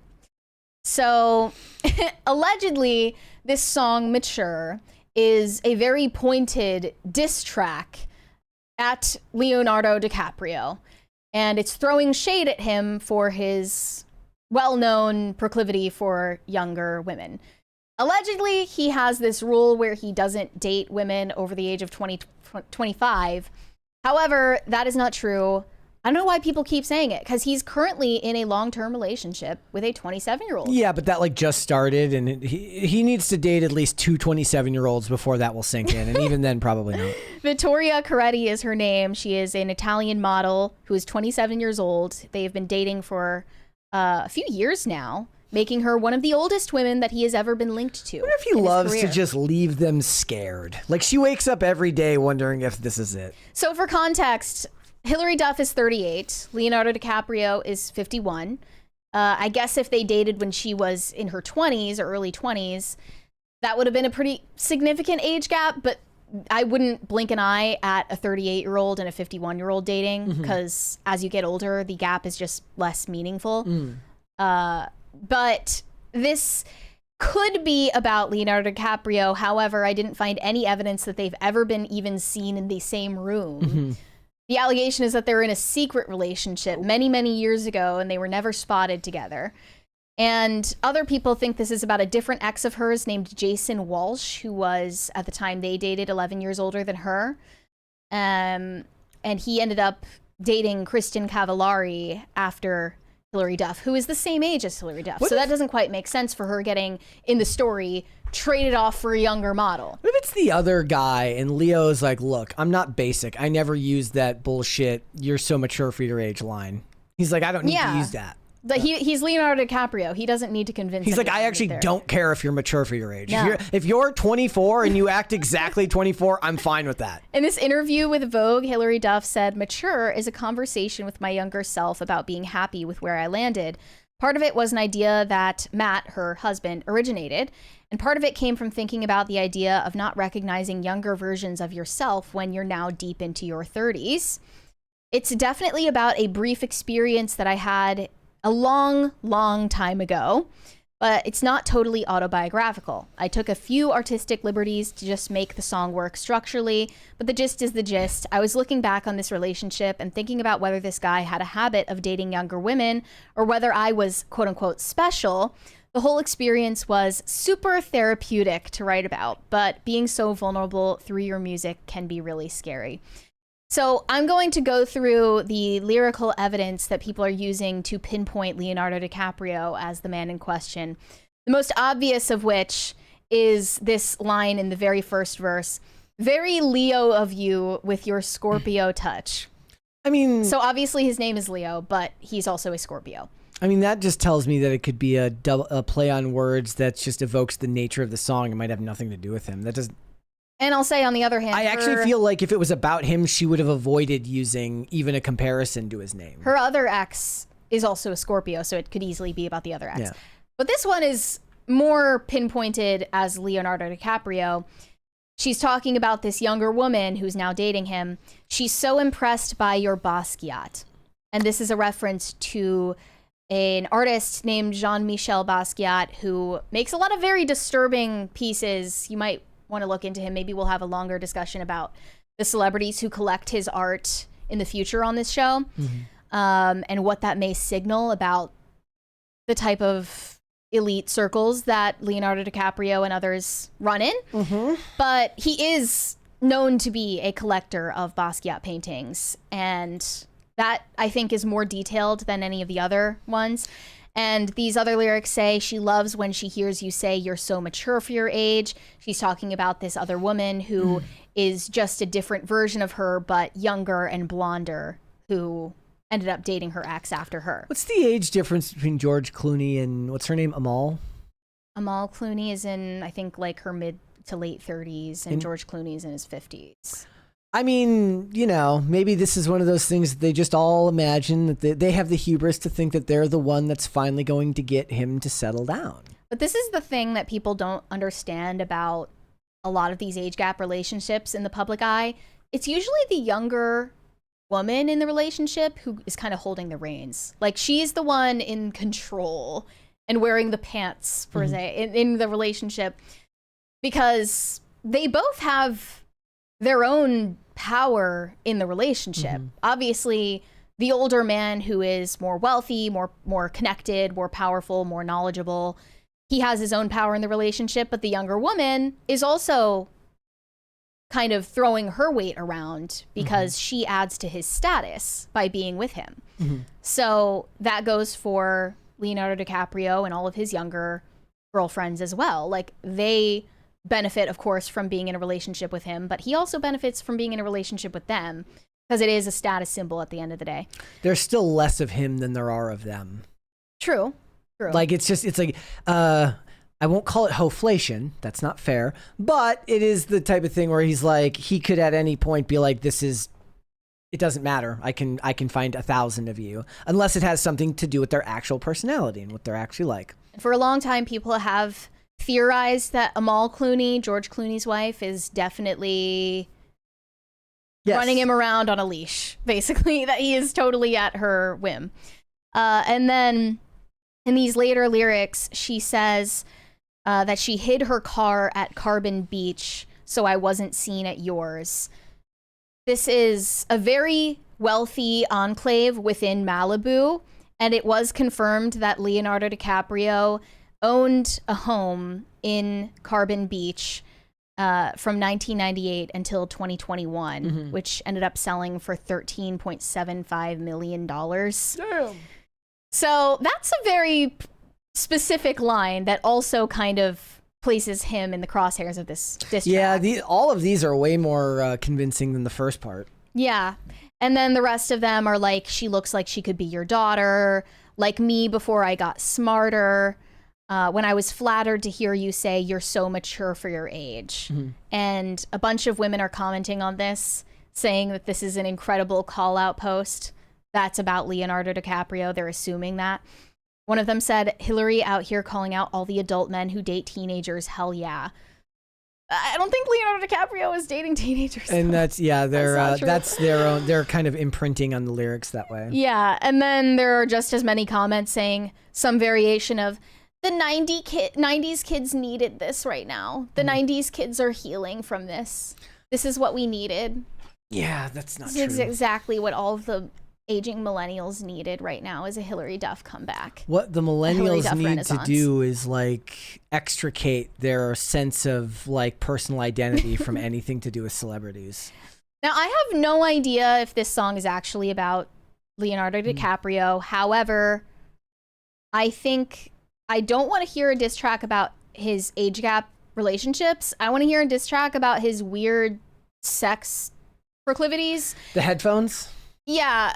So I went back and found where this originated. There were rumors starting back in 2016 that Leonardo DiCaprio wears noise-canceling headphones and closes his eyes during sex, allegedly while vaping and listening to music. According to these unverified claims, he reached for his vape and headphones during intimate moments, laid back, closed his eyes, and signaled for his partner to continue. While he disengaged from the act, he sometimes listens to MGMT. I don't know what the acceptable version of this would be. Is there a band that's more... Is there like a music he should be listening to? Like it's not the worst choice. He should be listening to Jamiroquai, and that would be okay. And everyone's like, look, MGMT is kind of bullshit, but if he was listening to Virtual Insanity while he was having sex, that would be okay. Yeah. There was even a reference to this rumor in the TV show Succession, where one of the characters actually wears the noise canceling headphones and listens to podcasts during sex instead of listening to MGMT, which is a modern twist. Listens to Dave Ramsey. Uh-huh. Do you see the listens to Andrew Huberman? I like all the memes that were made of like Dave Ramsey promptly keels over and dies when he hears about the 50-year mortgage. Another comment here says, you're so mature for your age, something we all heard and were pleased with ourselves for. But now as adults, we realize we should have ran away screaming. Oh, I don't know what all of these women are talking about. I understand I have very different priorities from the women who date celebrities or businessmen who are decades upon decades older than them. Yeah. So I'm not like looking for the same things in life that they are, but no one ever said this to me. Everyone who said things about my age over the years, they were saying like, you think you're you think you know everything, Mary. You think you're right about everything, but you're gonna learn that you're not, and you're gonna get humbled eventually. You know, like you're gonna grow out of that attitude of yours. And then I never did. So I don't think I never heard anyone saying you're so mature for your age. I always heard people saying like, you're gonna learn eventually. You're not right about everything. Yeah, but we're talking about like radically different contexts here. One is in which people are pursuing a sexual relationship with a person. Another one's people talking about political and I guess pop culture opinions on the internet. And people want when you're extremely opinionated and you're younger, you're going to be told that you're going to be humbled down the line. Now the trick with that is that that could go forever. Like just because you haven't been humbled yet doesn't mean that it couldn't happen down the line. That's what they're thinking, right? They're like, just because she hasn't done so yet doesn't mean that it wouldn't happen. You know, when you eventually one day have kids, they'll be like, oh, where's that iPad? And you'll be like, no iPads in my house. And then they'll cope and be like, I bet you she does. She just doesn't show it.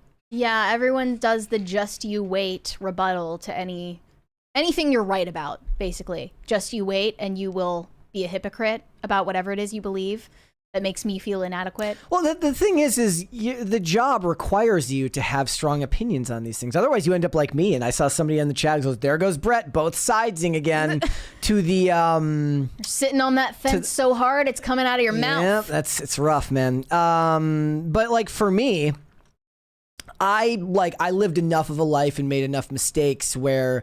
I kind of have the opposite problem, which is like I'm not sure of much of anything. I have my opinions, but you know, you're kind of always like, yeah, it could be wrong. But that doesn't sell great copy, as they say. This industry incentivizes you to be strongly opinionated and have a good argument to back it up, and it doesn't do you very well to be on camera and be like, I might be right, I might not. No, yeah. Like, it just doesn't. Like, I'm sorry. It sucks, but that's just not the way it is. That type of nuance doesn't really work. What's better is to have nuance in an opinion you think you're right about. Right.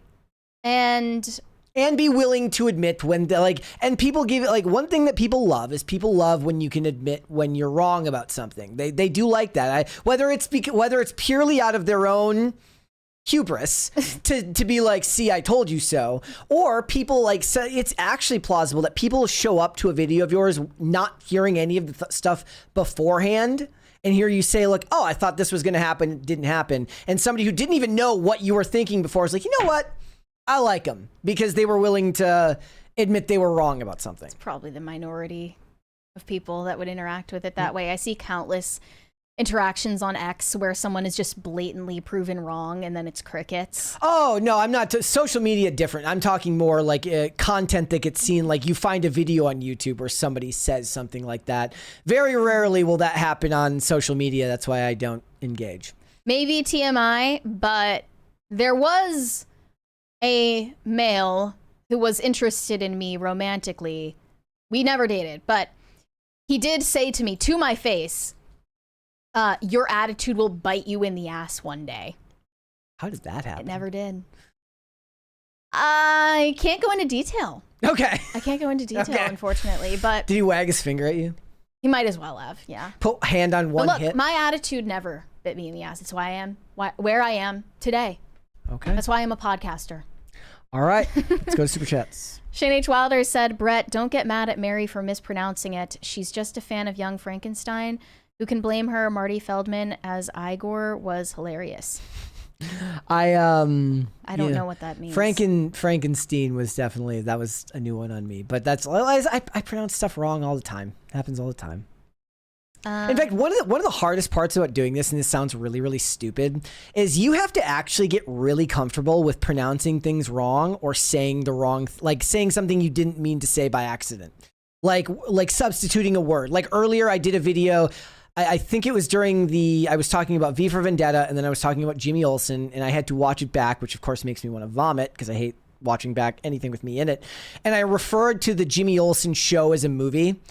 And it's good because I didn't catch it in the moment. But a lot of times, if you're overly if you're overly involved in your own thought process while you're recording, you're like, oh crap, I screwed up. And then you try to double it back and fix it, which screws up the flow of your discussion or whatever you're trying to talk about. You have to be willing to just put it out there and say the wrong thing sometimes. And if that means pronouncing it Ariana Grenade, so be it. I don't know why they were getting interviewed by like 9-year-olds though. That was weird. Yeah. I don't relate to you on that. I go back and watch our own videos like all the time. I would rather have bamboo under the fingernails. I watch our very old videos, but I also watch our recent videos just to like review how it went. Mm-hmm. Usually on 2x speed, but not always. Yeah.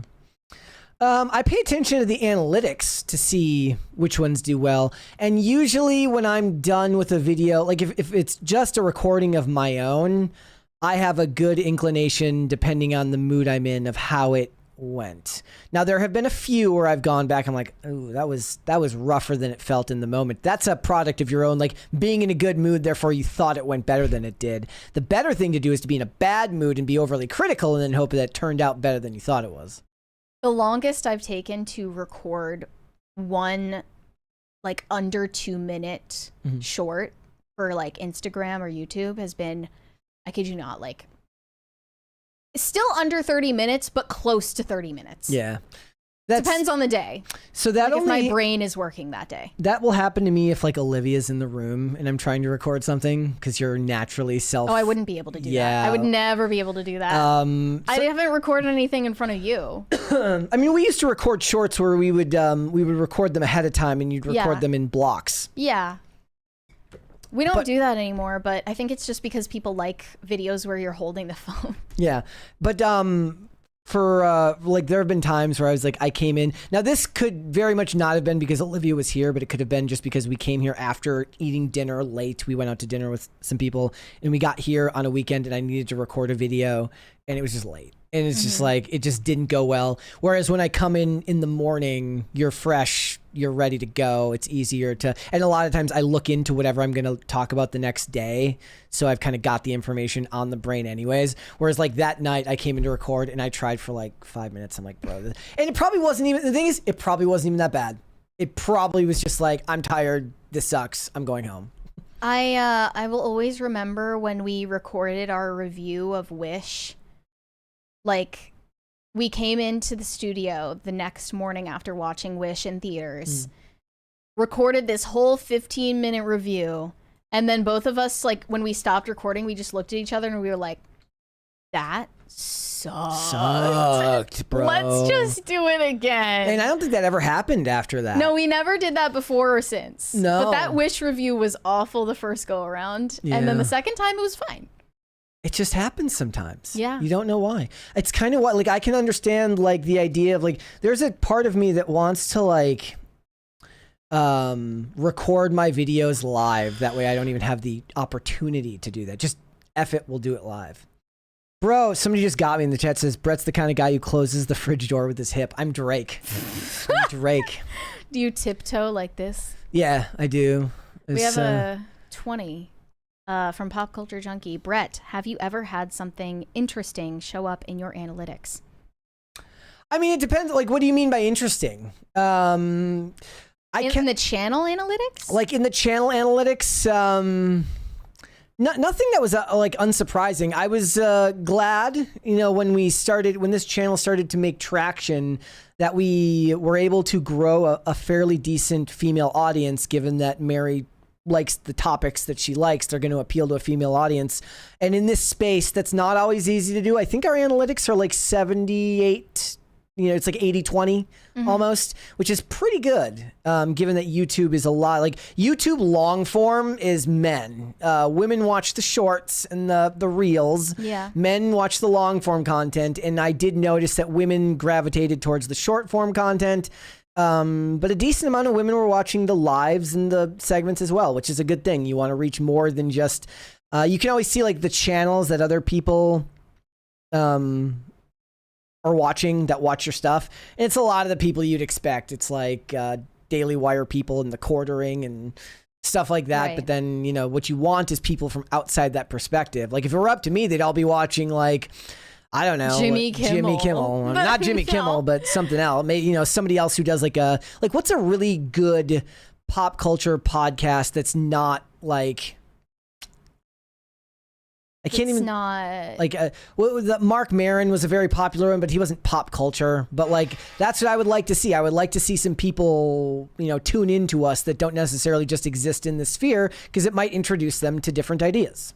Maybe they agree, maybe they don't. But like, it's actually bad. Like, you don't want your video to have like a 98% approval rating, because it means it's not reaching an audience that doesn't already align with you or likely already subscribed. You're likely to have more people that are not subscribed to your channel viewing your content if your videos have a stronger, like a more dislike, not necessarily more dislikes, but you don't want it to be at like 98%. Yeah. I don't pay as close attention to our channel analytics as Brett does, but I do keep an eye on my Instagram analytics more so these days, since I started posting more frequently, and I've been slowly but surely increasing my share of female followers. But it's just difficult, because I think if you're being critical of anything or anyone, that's already going women to be, just don't like it's going that. to skew male. Like, women just don't like anything that's criticizing anything or any person. Even if you're not criticizing a person or even an idea, like, if you're just criticizing like a product, they don't even like that. Like, unless it's totally neutral / positive, you're not gonna get a majority female audience, and that just is what it is. Like, I've come to accept that. But I have increased my share of female followers quite a bit in the last couple of months, because I often like post about fashion and things like that. Leif Erikson is correct. I'm assuming it's pronounced Leif. Michael Rosenbaum's podcast is a popular one in the space. What's it? It's like, I haven't heard of that. What's that pod? It's got a really creepy name too. I forget what it's called, but yeah, I see clips of him all the time. Is it something about embalming? It's like, no. What's the name of the Michael Rosenbaum podcast? Somebody let me know. I'll remember it when I see it. But it's he's a popular one. JJ said no one hates white people more than liberal white women. Unfortunately true. Yeah. I've also been listening to the Jamie Kennedy podcast. It's funny because he just seems so high when he's doing it, but I'm not really listening necessarily. I look like Bill Maher levels of high. Yeah, I'm sorry. Mike Rosenbaum's podcast is called Inside of You. Oh yeah, I know. I don't like that. Yeah. I don't like that at all. But I do like Jamie Kennedy's stuff. He did. I watched his episode with Raven Simone. It was good. It was fun. Abstract Cats Official TSG said, do you mean boomers or Gen X? I'm early Gen X. I was born in 1967. I know many Gen Xers who voted for Trump, including me. Was that referencing something that you said about boomers earlier? I guess in reference to Jimmy Kimmel and stuff like that. Well, boomers aren't, I'm guessing Gen Xers aren't even the ones watching Jimmy Kimmel. It's boomers that are watching Jimmy Kimmel. Yeah, and they're quickly dying off, so I don't know what he's going to do with his career. Jane H. Wilder said, I told you it was bad. Hank Williams is rolling in his grave. Yeah, that song is not good. Do you think it's just getting streams because people find it to be a novelty, that it's AI? No, I think that it's just literally background noise. It's like it's getting put in those. Remember, because there was this stuff about Spotify like padding playlists out with AI songs. I mean, it like if you're not like I said, if you're not thinking about it critically, which we are in this moment. Like you're already predisposed to looking at it with a side eye. But if you're just like driving around and it comes on, you're like, whatever. I don't listen to generated playlists. I don't listen to other people's playlists or the ones that are curated by Spotify.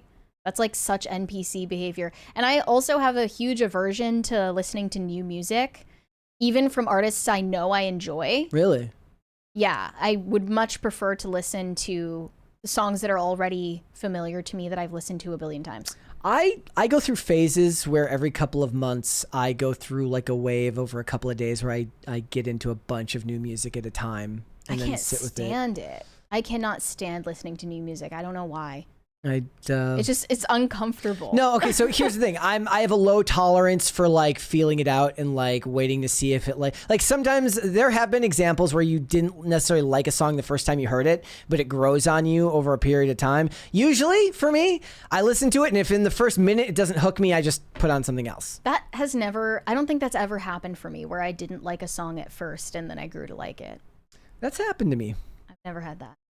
Nelly Gandela, I think we already read that one. Tay said, wow, that's crazy. Wow. Crazy. I didn't know that. Whatever that was crazy. Corey Anderson said Will Ferrell played Janet Reno on SNL. He's spot on. Maybe it could be Will Ferrell then. That's perfect. In the biopic. Somebody, what was the suggestion somebody made in the chat? It was really funny. Now I forgot. I was going to mention it and I already forgot. Somebody had a spot on one, but I can't remember what it was. Next. Tay said, shut up, Mary. Okay. Here's the thing. They were dunking on me in the chat, but they were super chatting to dunk on you, which is way better. Who's super chatting to dunk on me? Well, they said, shut up, Mary. Just this person? Just that person. Oh, I thought you meant like a bunch of people. I'm like, I'm not seeing all of these people. But for me, they're just dunking on me for free, which is a cop-out. You should at least super chat if you want to be mean. All of my yes, there it is. Brian Bledsoe. Fans. Brian Bledsoe. He said Stephen King is Janet Reno. I don't know if that was who said it before, but that's who should play Janet Reno. Yeah. Now that I think about it, Rosie O'Donnell and Stephen King look very similar, like eerily similar. Stephen King is just Rosie O'Donnell on Ozempic. Yeah. If she ever had the sense to get on Ozempic. Drewish AF of Christendom said, my 11-year-old is severely disabled. He got a tablet pass. Do you have other children that don't get the tablet pass? What does that mean? Saying that because they're severely disabled, they're allowed to use the tablet. I don't think that's a reason that you should give a child a tablet. I'm going to be honest. I don't think that justifies giving a child a tablet. Vodka J Bulls said, didn't Hilary Duff as a young teen date some music producer in his mid-30s? I vaguely remember that. No, you just... or was that somebody else? You just reminded me that Hilary Duff, wasn't she... No, I could be confusing her with someone else, but I could have sworn Hilary Duff was in a relationship when she was 16 with a guy like in his 30s. But I forget his name now. He was really big at the time, but was it Joel something? I don't know. I'm going to lose my mind if I don't find the answer. Joel Madden? Yes, Joel Madden. She dated him. Throwback to 25-year-old Joe Madden dating 16-year-old Hilary Duff. Okay, yeah, that's crazy. That is crazy. Who let that happen? Her parents were like, okay. That's wild. Your parents did not care about you at all. In 2004. And they like attended events together. Like it was a public relationship. Nobody cared. That's wild. And Brad Pitt also, I didn't even know this. He was in a relationship with a 14-year-old when he was 24. What? Who? I'm not even kidding. I don't remember her name though. But I just saw like someone go through a list of his public relationships before he was married. And one of them was literally 14 when they started dating. And I was like, what? Brad Pitt recalls first love scene at 24 with 14-year-old actress. But they dated off screen from what I understood. Ugh. I don't know. Yeah. And I also saw this weird clip of Kirsten Dunst when she was very young, talking about having to do some sort of kiss scene with Brad Pitt, who was much older than her, an adult at the time. And I was like, is this just like... is there anyone in this industry that's not a PDF file. So this says there is no evidence. This is just the AI overview. It says there is no evidence or credible report that actor Brad Pitt had an inappropriate relationship with a 14-year-old. This query seems except for the one that was on screen. Likely stems from a speculation related to a few specific events mentioned in news reports.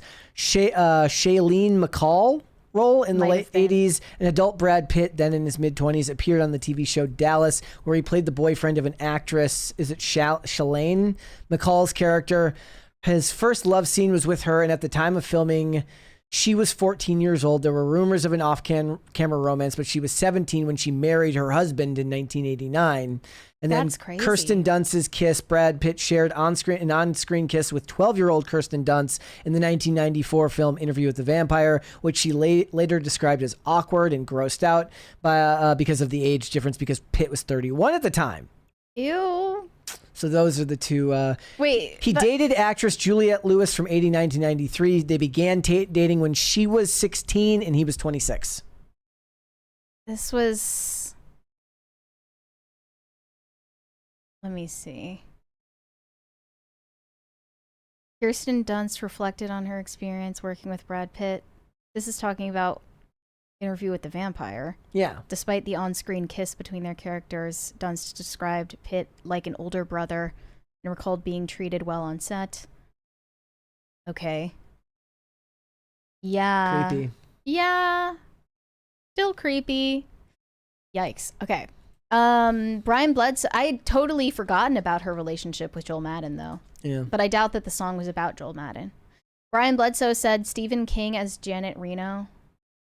Did I already read that one? Yeah, we read that one. Maybe it was the same one from somebody else. Corey Anderson said, Brett, everyone can dunk on you, shorty. That is true. Shorty. That is true. Sorengo Productions said Winona Ryder as Diane Feinstein. I'd have to look up a picture. Shane H. Wilder said, Mary, having an aversion to new music is a sign you have become unk. It's okay. It happens to all of us. I've always been like that, though. I remember when the 1975 put out their 2016, I think that was 2016 album, I Like It When You Sleep. I knew that it had come out for many months. I think I waited maybe a year to even listen to it, even though I loved their self-titled, because I just, I find the experience of deciding whether I like a certain song very uncomfortable. Yeah. Undiagnosed Aspie, possible. That whole thing we just talked about reminded me of the scene at the end of Blank Check where the full-grown FBI agent kisses 12-year-old Preston full on the lips and basically says, find me when you're an adult. I feel like it's not okay even if it's in a movie. Yeah. Right? Yeah. Did we learn anything from Brooke Shields as a society? Yeah. It says this isn't big where the woman thinks she's kissing a grown man. This is a grown lady, an FBI agent, full on kissing a 12-year-old child who is also related to her investigation. How did anybody find this okay? Yeah. I'm gonna be that friend that's too woke. Yeah. I don't care. I am too woke for this. I am officially too woke. Do we have any rumble rants, I think we are, by the way? I believe that we are all cut up. Let's get to a second crisis party, guys. We got 20 minutes to get to a second crisis party. Yeah, there's too many examples of creepy stuff like that in Hollywood. It's just, Mm-hmm. They live different, and it's not a good thing. It's a big club, and you're not in it. Thank goodness. Thank goodness you're not in it. Let's end the poll because I'm winning. Yes. I would like to end the poll. You won. Well, you were always going to win this. I knew that you guys were going to be wrong. That's fine. I'm fine with the majority of people being wrong. I feel like you were just being a contrarian yesterday. You were just saying that video games are a sport because you like being a contrarian. You know it's not a sport. It's fine, and you can admit it now. Yeah. Now it's a safe space. We know the answer is that video games are, in fact, not a sport. Well, you guys are wrong, and that's okay. There's a super chat there from High Voltage 75. The Pope revealed his 4 fave movies of all time are It's a Wonderful Life, The Sound of Music, Ordinary People, and Life is Beautiful. Thoughts? We talked about this off air yesterday, and I said, you know what? I love that he didn't try to throw a bone to the youths by listing some stupid modern movie. What would he list? I don't even know. Like, Sound of Freedom? I have no idea. Like, what would he even list as like a modern movie that like affects Christian sensibilities? Like, is there a movie that like wait? You mean that offends? No, affects like that they would like. Okay, like Passion of the Christ is, or like he's like, you know what, Lord of the Rings, like. That would be an interesting pick, yeah. But like he didn't try to go with some modern movie to appeal to the kids, to hey, they're fellow kids. He listed old movies that young people have no clue what they are and haven't seen. I appreciate it. I have seen It's a Wonderful Life. I have not seen the other 3. And if you haven't seen it, it's a big recommend for Christmas. One of the best Christmas movies. Yeah. Been a while since I've seen it, though. I want to rewatch it this Christmas season. We have another from Pat the Plumber. How did the Timothy Chalamet drama not make PCC? What does that mean? What Chalamet drama? Isn't he in a relationship with what's her name? Are you saying that he's gay, or are you what's going on? Is that a I'm thing? not clued into the drama. Yeah. We talked about him recently because he said that people bragging about not having kids is bleak. Yeah. We did talk about that, but I didn't hear about any sort of drama. I just looked up the AI overview of like why, like, do people think video games are a sport? Here are the arguments that they make for it being a sport. Okay. Skill and strategy. Esports require a high degree of skill, including quick reflexes, strategic thinking, concentration, and teamwork. Competition. Esport competitions are structured with rules, leagues, and tournaments and involve intense competition with winners and losers, similar to traditional sports. Dedicated training. Professional gamers must dedicate significant time to practice and training, much like traditional athletes.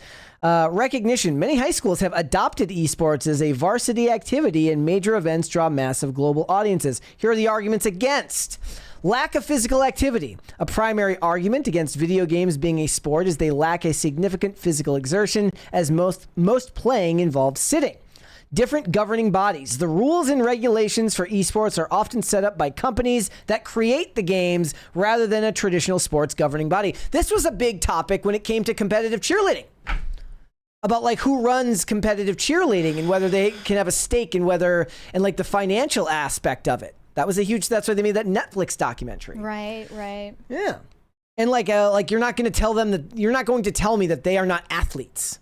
Cheerleaders, of course. A dude who can pick up a full-grown woman and spin her full 720 and then catch her on one foot that's insane. Well, okay. Look, and the women that can do that are some of the most athletic people on the planet. Every argument that you just listed in favor of video games being considered a sport are specifically referencing professional video game players. Well, yeah, we're having professional esports athletes. Okay, we're having a semantic argument. That's what I was referring to it. That's what I was saying. But here's my point: is that semantic arguments? It's just saying that something is a semantic argument doesn't make it not worth having. And my point is, here's the thing: if us two just went out to a park with a soccer ball and started playing soccer, it's still a sport. That's a sport. Okay. We don't need to be professional soccer players in order for what we're doing to be considered a sport, and we're playing one. Okay. With video games, you need to add the qualifier. It's professional video game players. It's esports leagues. It's tournaments. You need to add all these qualifiers in order to even make it slightly believable that it's a sport. With an actual sport, you wouldn't need to do that. Okay. Boom. They make the same argument with gymnastics, so you're probably right in some respect. I guess it's a matter of how you think about it. So I didn't even think about it that way. Well, I think that. So what do you call it then? What do you call the ones who do it professionally? If not esports, what should they call it? They're just gamers, whatever. Just professional video games? They're competitive gamers. That's what they are. I don't think that they're athletes, and that's fine. But you don't need to steal valor. You know, it's impressive on its own. You can be a professional competitive chess player And that's really impressive, I wonder actually. who came It up doesn't with the make you an name. athlete, though. I wonder who decided to call it esports. Probably a gamer who wanted to steal valor. Who wasn't any good at baseball. Thank you, guys. Like I said this before the show started. If you said that an email is mail, I would say no. Sending someone an email is not the same thing as sending someone mail. It's an email. It's its own thing. Somebody in the chat said skating is not a sport, Brett. That's an argument that I've had like endlessly with people. That's a crazy take. Skating is, of course, a sport. It's. I don't compete with anyone, so it's not. Well, you have. I have, but I guess all semantic arguments, and I would argue that most of the time the semantic arguments tend to be a waste of time. In this case, I tend to agree with you, and I think you made a good point. But most of the time, you're just going to be arguing back and forth with somebody about terminology that you disagree with. When you mentioned it not being a sport, I'm like, I was specifically thinking of people who do it professionally, in which I'm like, okay, but it is. You know what? I also don't think that the competitive aspect is absolutely necessary to define a sport, because even if somebody takes a surfboard out onto the beach alone and surfs while they're alone, I still think that they're engaging in a sport, even if they're not competing against anybody else. So what makes it a sport and not just a physical activity? Is running, because that doesn't have any more rules than running. What, like surfing? Yeah. Like, do you consider running a sport if you're not doing it in competition? Or is it just a physical activity? I think so. I've watched television shows that are literally having this exact discussion right now. And let me tell you what, everybody comes out looking bad. We both look everybody like comes now. out. No, everybody comes out looking annoying. Damn. We did it to ourselves. It's okay. Corey Anderson said, Unk reminds me of when I was 16 and my friend Angel's uncle Bobby would blaze with us, and then we'd play D&D and he would jam out on the piano. He was 30-ish. Okay. That is the most Unk I've ever heard of. It's very Unk. Very Unk behavior. Carnell said, Mary, is the implication that Harry and Meghan left the royal family in that they curry favor to Hollywood elites, so not to be treated as royalty, or is it all a self-inflicted humiliation ritual? I'm not certain I understand your question. They left the royal family, which comes with a lot of expectations and rules and responsibilities, in order to join a quasi-royal family, which is Hollywood, which comes with no responsibilities. I think that's why they did it. I hope that's a good enough answer. And I don't think that it is a humiliation ritual. Some people are just embarrassing on their own.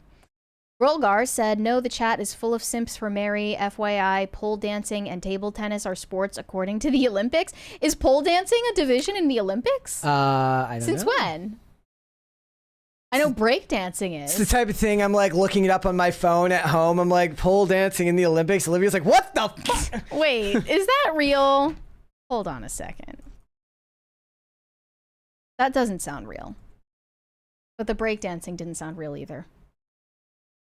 Okay, this is not true. Pole dancing is pursuing recognition as an Olympic sport with progress made toward meeting criteria. That doesn't mean that it has been recognized. I'll let you know how annoying I get on this topic, which is like, so somebody sent me the video the other day. Have you ever seen the hobby horsers? Yes, we talked about them on the show. And I'm just like, you know what? If you want to be weird and put a freaking broom between your legs with a fake horse head on it, like, we even talked about the Quidditch people. Yeah. The professional Quidditch players. I was like, what? I was like, is it like, I'm not going to cry for you if you get bullied, but I'm also not going to be like, you know, whatever. Like, it's impressive. But then people are like, just join track and field. Yeah, but that doesn't really scratch the nostalgia itch. For them. For the Quidditch people. Well, I mean, I'm speaking specifically for the hobby horsers. They're like, well, why don't you just join track and field? They're like, well, I don't do that. I want to do what I'm doing. This is what I do. And your argument to the contrary is basically like, don't do what you want to do what I want to do. But the thing is, you and I both know it's still kind of silly. Right. But it still makes you a dick if you make that argument to them. It's like, don't do what you want to do. Like, you're not going to feel any better if they then go, okay, I'm going to go and join the track and field team. I'm just saying that hobby horsing is homeschooled behavior. Yes, it is. Absolutely. And probably attracts some somewhat mentally disturbed young women. Corey Anderson said Timmy broke up with Kendall or some dumb BS. That was proven to be not true, I thought. He was with Kylie Jenner, not Kendall, but I thought people assumed they broke up based on this quote from his Vogue interview where he said he has nothing to say about his relationship, which I just thought was a calculated move not to overshare about his personal life, not an admission that their relationship ended. Yeah. So, I don't know. But it says that Timothée Chalamet's absence from Kris Jenner's birthday party on November 9th has led to multiple outlets reporting that he has broken up with Kylie. Maybe he's working. Yeah, maybe he's like, busy working on Dune Part 3. Sounds like... It's not easy. Sounds like unemployed behavior from y'all. Right. Yeah, I saw DJ Dubs on Rumble says running in itself isn't a sport, but when you add obstacles, it is the hand of the baton that makes it a sport. But what about people who just run to beat other people, like in a marathon? What do you mean? So if you run every day if you jog every day to practice, you have to build up your lung capacity so that you can then do a 5K or some type of race. Is it not a sport when you're doing it just for no reason other than to run? I would still consider it a sport. Okay. But I'm just saying that's my gut instinct. I don't know anything anymore. This is like when you enter Philosophy 101 in college and they're like, what's a chair? Write an essay right now about what makes a chair a chair. Tell that person to F off. You'll be happier. I liked taking philosophy courses, actually. Just not in college. Corey Anderson said, if you can't get hurt badly, it isn't a sport. I think you can get severely hurt doing a lot of things that don't count as sports. Tell that to the people who threw Wii remotes at each other. Oh my gosh. I've been hit with many a Wii remote, and it's some of the worst pain of your life. I did play Wii Sports Resort as well. Loved the fencing or like the sword fighting games. I loved playing Wii tennis. Bowling was fun. Wii bowling. Tennis and bowling were the ones that everybody remembers. Yeah. At least that's the ones that I remember. I was like super competitive with the robot playing against me in Wii tennis. Like I cried. Somebody's saying like NASCAR being a sport or not. Like going around a corner that much at that speed, yes, it's absolutely a sport. And, having conversations with Camelot and the physical exertion from like breathing techniques and the ability to do, to sit there and actually focus and not lose your cool while doing that at those intense speeds absolutely is a sport, I would say. I would agree with that. That's another controversial one, though. Yep. Shane H. Wilder said, It's a Wonderful Life is good, but I recommend The Shop Around the Corner and It Happened on Fifth Avenue for old Christmas movies. I think you like them. I haven't seen either of those before, but I'll look into it. I am I'm already building up my Christmas playlist on the streaming services because I'm too cheap to buy them. So I have to find where they are every year around this time to make, because they move from streaming service to streaming service. Ryan Bledsoe said, playing sports in the park are amateurs. Okay, but they're still playing sports. Like, that doesn't make it not a sport. Well, then does that make the person who just plays video games for fun at home just an amateur? That makes them an amateur gamer. Or an amateur esports player, depending on... Stop trying to make this a thing. Actually, no, that probably wouldn't be true because they probably weren't intending to do it professionally. Therefore, yeah. True. That'd be nice. Pop Culture Junkie said, a GF took me to a Frank Capra film series at Northwestern University where I attended a screening of It's a Wonderful Life and got to meet Capra. It's his favorite film. Loved making it. That's cool. I hope I pronounced his name right. So, how long ago was that? I wonder how long ago that was. I don't know if he's still alive, actually. Corey Anderson said, does Olivia go through your phone, Brett? No. Why do you want to know this stuff about people's relationships, Corey? Can y'all get a donut operator? Not a donut operator. Can y'all get donut operator on the show? He's fun. I mean, I imagine he would do Timcast. Like, he's got like a huge platform. What's his deal? Like, what's his channel? It's like one of the unsubscribed dudes, right? I don't watch that stuff, but they're very, very popular. I know Phil probably knows him. What do they talk about? Guns and stuff like that. It's about guns? They talk about all sorts. Like, is he the one who does the? No, that's Wendigoon. Never mind. I'm thinking somebody else. Those guys are all very like. Charles talks about them a lot too. They just talk about guns. More stuff than that, I'm sure. Okay, I'm not familiar. Corey Anderson said, "Is there a difference between Kylie and Kendall?" No, they're the same person. They just have different names. It's weird. Yeah. JP said, "I broke my ankle running." Damn. Well, I guess that makes running a sport, right? Sorry that happened to you, though. I've never, like, it's so funny. The only bones that I've broken skating are my fingers. I've had tons of dislocations and torn ligaments, which are worse because torn ligaments take longer to heal and they're more unpredictable. Broken bone, assuming that it gets set and you have a cast on, you have a pretty set period of time and how long it takes to heal. But I got very lucky in that respect. But even now, yes, he's the guy who does the police cam videos. It's like a dude. Oh, I hate those videos. Dude stepped up and got shot in the head or something. I hate those videos. Wow. But it's because I'm a woman. I've never, like, I've been very lucky, but it's still I was in better shape skating in my mid-30s when I was doing so every day than I was in my 20s. But now in my late 30s, I'm like, if it's a weekend, I'm good. I can skate the whole day, not a problem. But it's, for some reason, very hard to do it after working all day. Like, as long as I go out at 10 or 11 in the morning and I put my skates on, I can be out all day. Not a problem. Won't even think twice about it. Something about breaking in. But when it comes to going after work, it's hit and miss. Where some days it works and some days my knee's just not cooperating. Not sure why. Corey Anderson said, "Who will be the first man to date all of the Kardashians? I don't count Khloe. I do count Bruce. You have to name some. My pick would be Bill Cosby." He's out, so that's possible. The first man to date all of the Kardashians. Mm-hmm. I don't think they share. I don't think that's a thing they do. Yeah, I don't know who that would wouldn't that go be. over You know well. what? It could be Ray J. Pete Davidson. Brian Bledsoe said, "Thanks for the Valiant Renegade. Recommend get him on the show." He's been on the show. He's great. We have had him on the show. That would be awesome. I'm hoping to have him on again. He's like we aren't bringing guests in right now, but he's offered to come out here of his own volition. So I would love to have him back on the show. At the very least, get him on for like a virtual interview at some point, which would be really, really cool. He's awesome. So, all right, I think we are all caught up on Super Chats. Guys, before we go, would you hit the like button on this video? Subscribe to the channel if you are new here and you have not subscribed here yet already. Please and thank you. Mary, where can they find you? Well, first of all, you can go to castbrew.com and get yourself a bag of Mary's Ghost Blend if you need a warm drink to keep you toasty this winter. You can send me validation on Instagram at Mary Archived, or you can send me hate on X. That is also Mary Archived. And help me get TikTok famous. That is also Mary Archived. I believe we have 2 more super chats here. From Shane H. Wilder, "The Shop Around the Corner is a Christmas rom-com with Jimmy Stewart.